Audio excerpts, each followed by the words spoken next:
To get to Google Classroom, all you're going to do is open your browser, whatever browser you use, whether it's on your MacBook or your desktop, it's the same process. So I use Google Chrome, so I'm going to open that.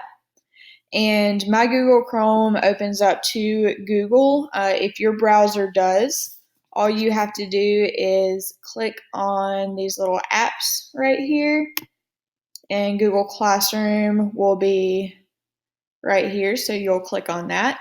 If it does not open to that, you can just type in Google Classroom into the search bar, and it'll be your first link that comes up. So we will click on the Google Classroom link. Once you click on Google Classroom, if you have classes already made, then they will show up here, or if you're part of classes.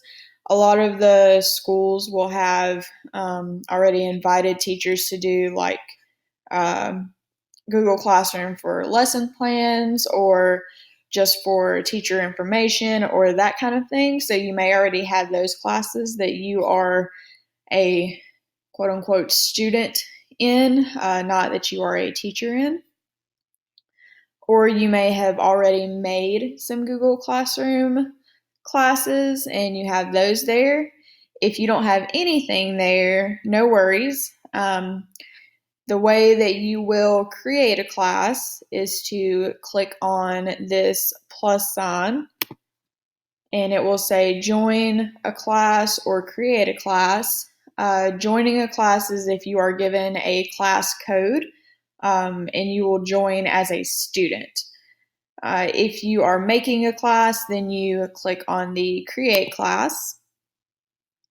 You have to title your class. I usually do whatever the class is technically called. So you see on mine, I have animal science, I have intermediate agri-science, fundamentals of agri-science, and those classes. So whatever your name of your class is. And then for section, I put the class period. Some teachers will combine their Google Classrooms if they teach multiple class periods of the same class. So say you have first and third period are both fundamentals of agri-science. Some teachers will just have a fundamentals of agri-science Google Classroom and all of those students just go into there.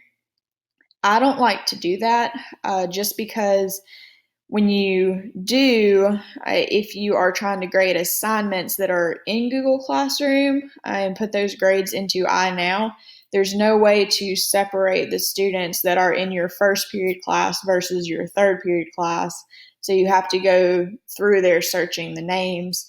And if it's towards the end of the year, not too big of a deal. You automatically know which kids are in which class. But if you're really forgetful like me, or if it's the beginning of the year, that's not really great because it can be hard to remember which kids go in which class. So I put the class period on there. So I'll have like fundamentals of agri-science as the class name, and I'll have section 1 for first period, and I'll create a new class and do fundamentals of agri-science for the class name, and then section 2 as the section for the class period, or section 3, I guess, for third period. And I don't really do a subject or a room. They don't have my subjects on here anyways, and there's only one classroom that I teach in, so those aren't really beneficial to me. Once you name your class, and if you decide to add a section, you will click create. I'm not going to create a new one right now because I don't need to. And it will pop up on here. It will probably take you to the class. But if you look, it has the title, whatever you put right here, and then the section up under it. So when you're just looking at this view, I can see my first, second. I have 2 different classes for second, third, fifth, fourth is my planning, sixth, and then scroll down.